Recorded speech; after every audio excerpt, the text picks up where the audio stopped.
Hello student, very good morning. Myself Avinath Tiwari from St. Xavier High School, Sidhapur, Padalganj, and today I am going to start class 7 SST Civics second chapter, which is Institution of Democracy. तो student इस chapter में हम लोग universal adult franchise के बारे में discuss करेंगे. इसके अलावा how election help people to choose their own representatives and what is the role of the election commission in conductive free and fair elections, and about the importance of political parties and what is a coalition government. तो आइए video को start करते हैं. Universal adult franchise के बारे में मैंने पहले चैप्टर में भी डिस्कस किया था सिविक्स के, तो आइए फिर से देख लेते हैं. Universal adult franchise means that every adult in the country has the right to vote. No person can be denied voting rights on ground of caste, creed, religion, gender, etc. This features is an essential part of democracy as it exhibits political equality. Universal adult franchise का मतलब है कि हर adult को अपने देश में vote करने का अधिकार प्राप्त है. कोई भी ऐसा पर्सन नहीं होना चाहिए जिसे वोटिंग का अधिकार ना हो, चाहे वो कास्ट के बेस पर हो, चाहे क्रीड के या रिलीजन या फिर जेंडर के बेस पे. इस प्रकार के जो फीचर्स हैं डेमोक्रेसी के, ये जो फीचर्स हैं ये पॉलिटिकली इक्वलिटी को बढ़ावा देते हैं. Struggle for universal adult franchise. Universal adult franchise के लिए कौन कौन सा संघर्ष करना पड़ता है, आइए देखिए. There had been a long struggle to achieve universal adult franchise across the world. At the beginning of the 19th century, many European nations did not allow their people to vote. In some countries, only people owning property could vote. Often, women had no voting rights. Even in the United States of America, the people of African origin did not have voting rights until 1965. तो universal adult franchise जो कि पूरे दुनिया में स्थापित है, उसको achieve करने के लिए बहुत स्ट्रगल करना पड़ा. 19वीं शताब्दी के शुरुआत में कई यूरोपियन नेशन ने अपने पीपल को वोट देने का अधिकार नहीं दिया था. इसके अलावा कुछ ऐसे भी कंट्री हैं जहाँ पे केवल अपनी प्रॉपर्टी को ही लोग वोट कर सकते हैं. यहाँ तक कि वुमेन को भी वोट करने का अधिकार प्राप्त नहीं था.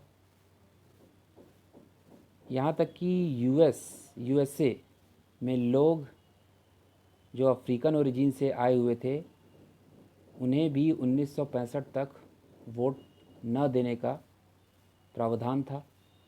Those struggling for democracy wanted voting rights to be granted universally means mens और वुमेन, रिच और पुअर, वाइट और black.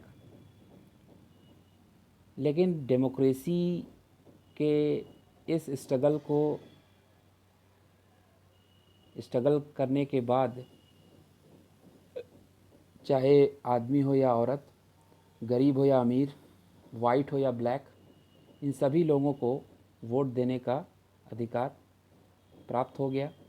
This was called universal adult franchise, और इसी को यूनिवर्सल एडल्ट फ्रेंचाइज भी कहते हैं या फिर यूनिवर्सल सफरेज भी कहते हैं. In India, it was granted in year 1950.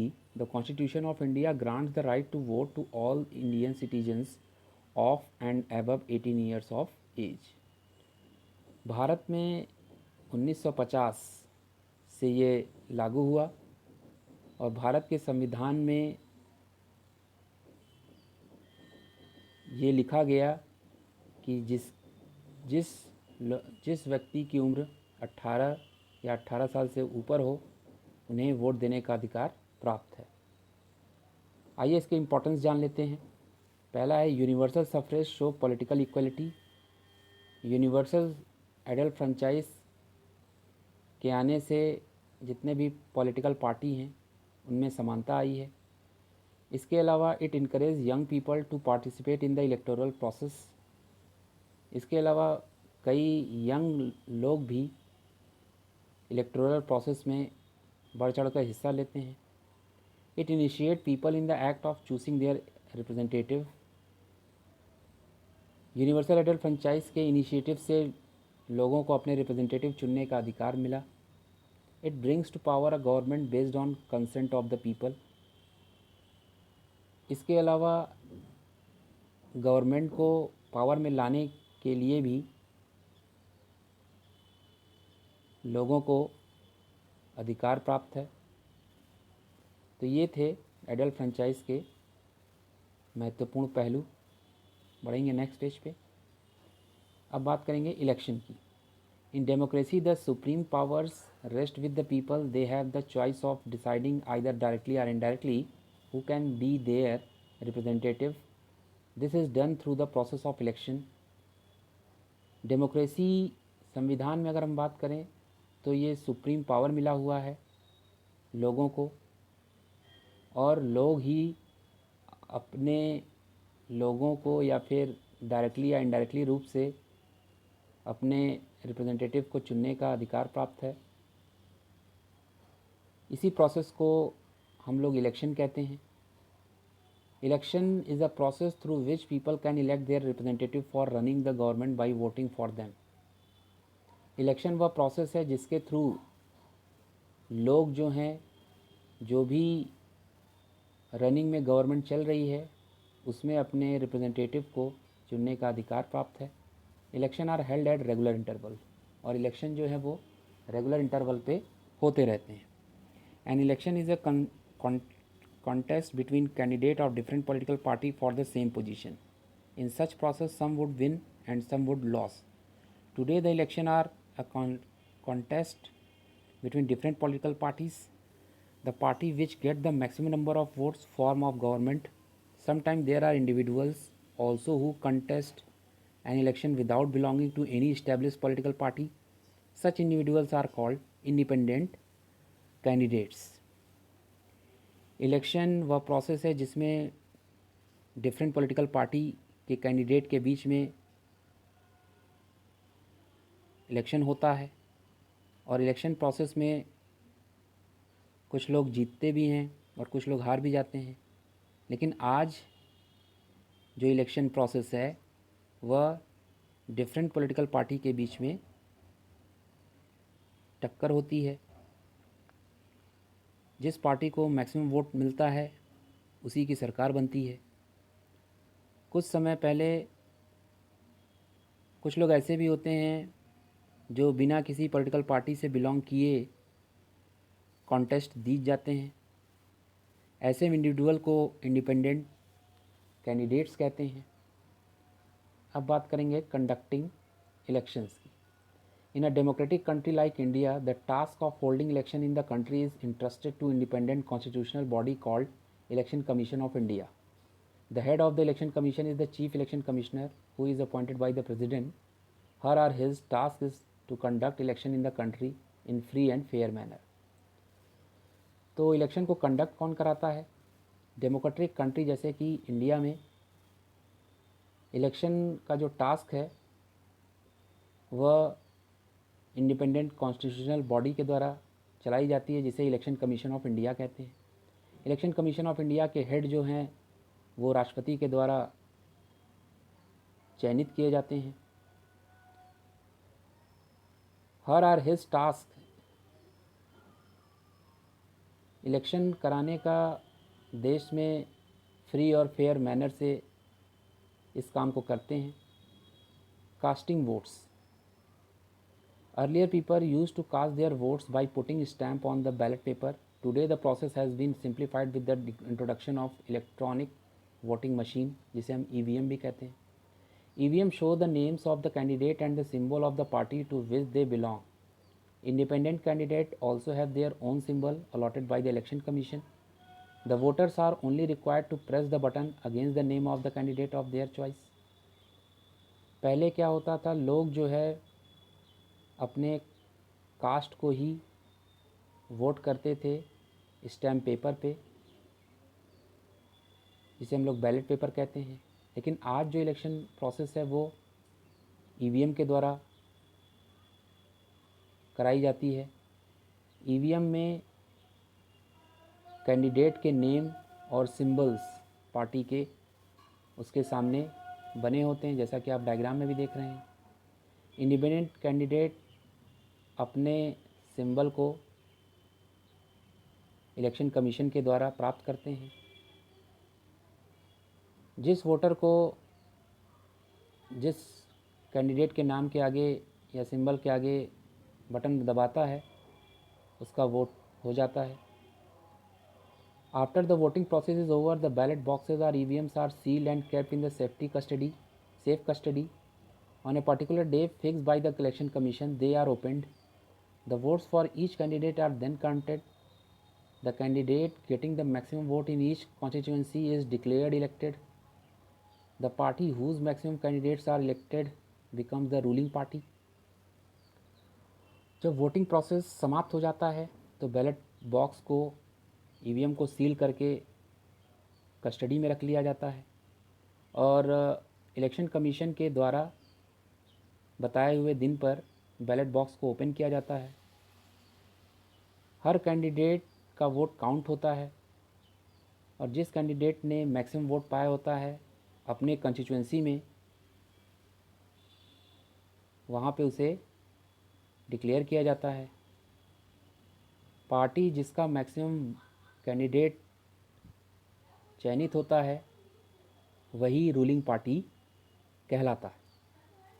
बढ़ेंगे नेक्स्ट पेज पे। Importance of election. Election are the means of expression of public will. By electing candidate of their choice people participate in the governance of their country.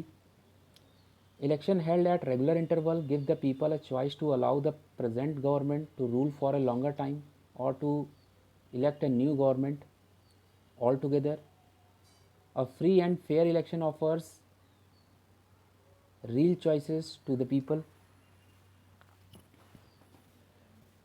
अगर हम election के importance की बात करें तो election का मतलब है पब्लिक के पावर को बढ़ाना। इलेक्टिंग कैंडिडेट्स जो लोगों के द्वारा चुने जाते हैं उनकी गवर्नेंस हमारे देश में बनती है। इलेक्शन जो है रेगुलर इंटरवल पे होता रहता है और इसमें लोगों को ये अधिकार प्राप्त होता है कि अपने नए गवर्नमेंट को चुनने का अधिकार होता है।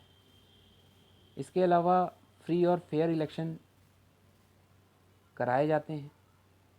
अब हम बात करेंगे पॉलिटिकल पार्टीज़ की। Political parties comprises of group of people who share similar views on the political issues of the country. A political party wants to gain power through the democratic means. In the elections that are held at the country or state level, these parties bring in their candidate to contest the elections. Political parties जो है वो लोगों का एक group होता है जो अपने सिमिलर व्यू शो करते हैं। पॉलिटिकल पार्टी जो होते हैं वो डेमोक्रेटिक में अपनी पावर को मजबूत करते हैं। इलेक्शन में चाहे वो कंट्री के लेवल का हो या फिर स्टेट लेवल हो, दोनों में ही इलेक्शन में अपने कैंडिडेट को चुनने का अधिकार है। Types of political party. The political party can be national or regional in nature. If the party is recognised in 4 or more state, it is called national party. For example, the Indian National Congress and Bharatiya Janata Party are national parties. If a party function at the state level in one state only or regional level in 2 or more states, it is called regional party. Some example of regional party are the Telugu Desam Party of Andhra Pradesh, All India Anna Dravida Munnetra Khajagam AIADMK of Tamil Nadu and the Shiromani Akali Dal of Punjab. Political party जो राष्ट्रीय और क्षेत्रीय स्तर पे होते हैं, यदि party का रिकॉग्निशन 4 या 4 से अधिक स्टेट में होता है तो उसे नेशनल पार्टी कहते हैं। जैसे इंडियन नेशनल कांग्रेस और भारतीय जनता पार्टी ये नेशनल पार्टी हैं। यदि पार्टी का फंक्शन स्टेट लेवल केवल एक ही स्टेट में या फिर रीजनल लेवल दो या दो से अधिक स्टेट में होता है तो उसे रीजनल पार्टी कहते हैं। कुछ एग्जांपल आपके सामने हैं, जैसे AIADMK जो कि तमिलनाडु में पाई जाती है, और शिरोमणि अकाली दल जो कि पंजाब में पॉलिटिकल रीजनल पार्टी के नाम है। अब बात करेंगे symbol. Each political party has party symbol approved by the election commission. For example, hand is the symbol of Congress party and lotus is the symbol of Bharatiya Janata Party. The symbol help in identification of the party even by the people who can neither read nor write. It also helps to avoid confusion if two parties have similar sounding names. Her political party का अपना party symbol होता है जो कि election commission के द्वारा approve किया जाता है। फॉर एग्जांपल, हाथ जो है वो कांग्रेस पार्टी का चुनाव चिन्ह है, जबकि लोटस भारतीय जनता पार्टी का है। सिंबल से ये होता है कि कुछ लोग ऐसे भी होते हैं जो न तो लिख पाते हैं और ना ही पढ़ पाते हैं, उन्हें यह सिंबल काम करती है अपने कैंडिडेट को चुनने के लिए। Importance of political parties. Political parties provide choices to the people for selecting their representative. Political party जो है वो प्रोवाइड करता है चॉइस और लोग अपने रिप्रेजेंटेटिव को चुनते हैं।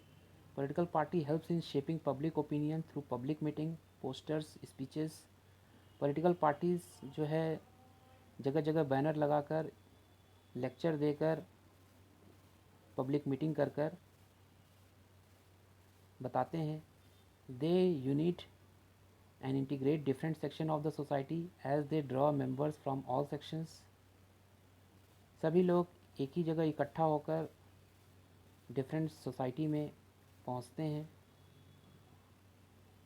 और वहां से अपने मेंबर्स चुनते हैं। As the opposition party they criticise the policy of the government, forcing the government to work for the welfare of the people. Opposition party का ये काम होता है कि सत्ता में बैठे हुए गवर्नमेंट के खिलाफ, उसकी पॉलिसी के अगेंस्ट बात करना। अब बात करेंगे कोलिशन गवर्नमेंट की। The political party that get maximum number of votes in election is known as majority party. It becomes the ruling party. The other elected members of the house are called opposition. जिस political party को maximum number of vote मिलता है election में उसे majority party कहते हैं और वही बाद में रूलिंग पार्टी भी कहलाती है। लेकिन अदर इलेक्टेड मेंबर्स जो होते हैं पार्लियामेंट हाउस के, वे अपोजिशन कहलाते हैं।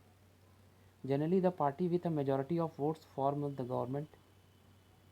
सामान्यतः जिस पॉलिटिकल पार्टी की मेजॉरिटी का वोट ज़्यादा होता है उसी की सरकार बनती है। But there are also situation when no party gets clear cut majority. In such a situation the government is form by a alliance of the two or more political parties. Such government is known as coalition government. कभी कभी ऐसा भी situation आता है जब कोई भी party clear cut vote नहीं मिलता है, तो इस सिचुएशन में गवर्नमेंट ने अपने देश में अलायंस बनाए हैं दो या दो से अधिक पॉलिटिकल पार्टी का। इसी गवर्नमेंट को कोलिशन गवर्नमेंट कहते हैं। In coalition government decision regarding the state or country cannot be taken by any individual party. All the party of the coalition have to be consulted before arriving a decision. This creates difficult situation as all opinion have been taken into consideration. In the recent times, coalition government has become a common phenomenon both at the center at the state level. Coalition government में जो decision regarding, चाहे वो state के level पे हो या फिर country के लेवल पे हो, उसे किसी इंडिविजुअल पार्टी को लेने का अधिकार नहीं है।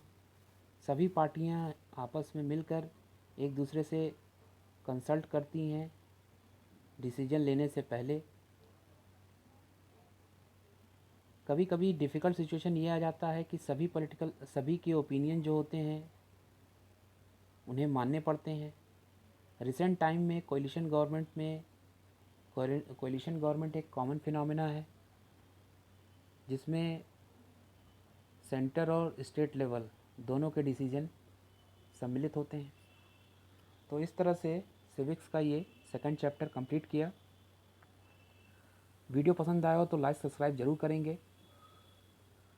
और चैप्टर 1 के आंसर को मैं आज पिक्स जो है सेंड कर रहा हूँ। आप लोग फेयर कॉपी मेंटेन रखेंगे और प्रीमिड की तैयारी करेंगे। आई होप टाइम टेबल सभी को मिल गया होगा। तो मिलते हैं नेक्स्ट वीडियो में हिस्ट्री के सेकंड चैप्टर के साथ। तब तक के लिए good bye and take care.